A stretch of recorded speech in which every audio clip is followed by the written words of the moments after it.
Talk about some of these guys. We could start with Mr. Adrian Wilson right here, coming over 4-star out of Texas, 6 foot out of Weiss. Highly recruited guy. Just a stud at the wide receiver position.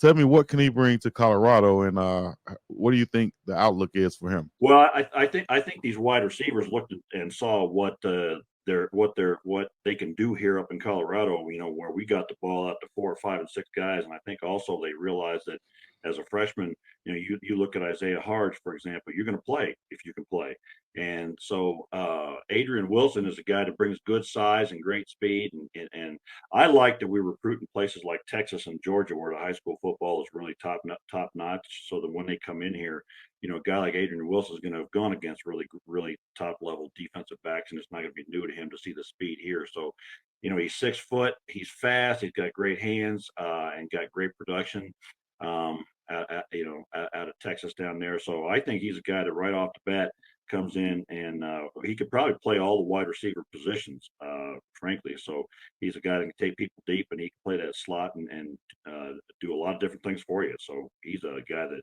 going to light up the scoreboard, I think. He's a young man that sampled the buffet a little bit. He was committed to Arizona State, Oregon, TCU at different points during his recruitment. But when Colorado came on board, it seems like he was pretty much sold from that point forward. He was kind of just not feeling these schools for whatever reason, but there was no looking back when Colorado offered. And I know that high school stats are, you want to take them with a grain of salt a lot of the time. But anytime I see a receiver in Texas at a high classification that has more than 20 yards per catch, that's one of those things that kind of stands out to me. And so I think he's a little bit different, as I wrote today, than Quentin Gibson and Quinell Farrakhan Jr. in the sense he's a little bit more of a kind of a prototypical receiver. You're going to see him out wide. Right. Versus those other guys that are more slot receivers. To add to this, because we have what would be a slot receiver, I would think, in our guy coming over. I think I could find it. Let me make sure I get his graphic, because he might be one of my favorite players coming over. Only 5'8". My man Quinn Gibson. Tell me your thoughts on him. Well, he's another LeJohntay Wester, if you ask me. He's another guy from Texas. A smaller guy at 5'8", but it's just electric, and I think he's going to be one of those guys.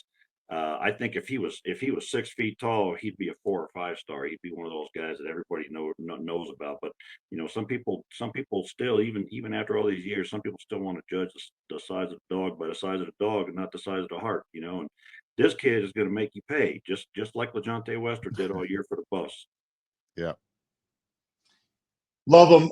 And we got to bring up the fact that TCU tried really, really, really hard to poach Quentin Gibson late in the process. They actually had him on campus this past weekend. And I was actually trying to just do a early signing day preview on Quentin Gibson. I didn't know he was going out to TCU. So all of a sudden he ghosted me. I'm like, what's going on? And so going into today, guys, I didn't know what he was going to do. I had heard from some sources they felt good about it, but it was like that was one of those wins today that maybe is easy to overlook. But this is somebody that's going to come in and play really early, can be a return guy.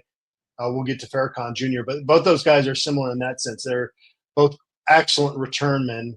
And Gibson is, like William said there, the LeJohntay Wester comparison is there for the size, but also the fact that every time that dude catches the ball, if a defender takes the wrong angle, it's a house call for him. Yeah, he's an angle a killer. Definitely, he a fast twitch guy. Can really get open. A lot of production this year, double-digit touchdowns. Only 5'8", 165, as you guys said. But that's the second receiver. Let's go to the third one now, who might be the first receiver. And Quinell Farrakhan Jr., 5'11 and a half, 185 pounds, out of North Shore. Highly recruited. Some people have him as a 4-star, depending on where you're looking. Tell me what you think about him and what can he bring along with Wilson and Gibson. Well, I think he brings everything, and I'm kind of sentimental that he's from North Shore, because we used to get some of our best stars at CU from that high school back in the day, some big old linemen and stuff. So that's a high level of high school football that he's played against. He's a very mature young man. You know, he's almost 6 feet tall, so he's not a small guy by any means, and was recruited by everybody. And I think he's a guy that comes in again, could play both inside in the slot and outside wide.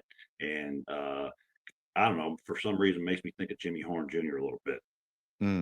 Nice comparison.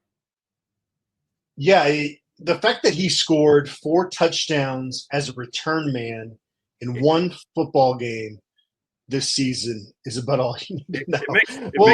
It also makes you wonder about the opposing coaching staff, right? Say, what the hell? Why you keep kicking to this dude, man? Yes, you got to find a way to get it out of his hands, man. What are you doing? Coaches get stubborn and like, well, we're gonna stop him. No, I don't think we are, but keep on trying. But yeah, North Shore is playing in the playoffs this weekend. The Texas 6A D1 playoffs Saturday afternoon against Atacosita, if I pronounce that right.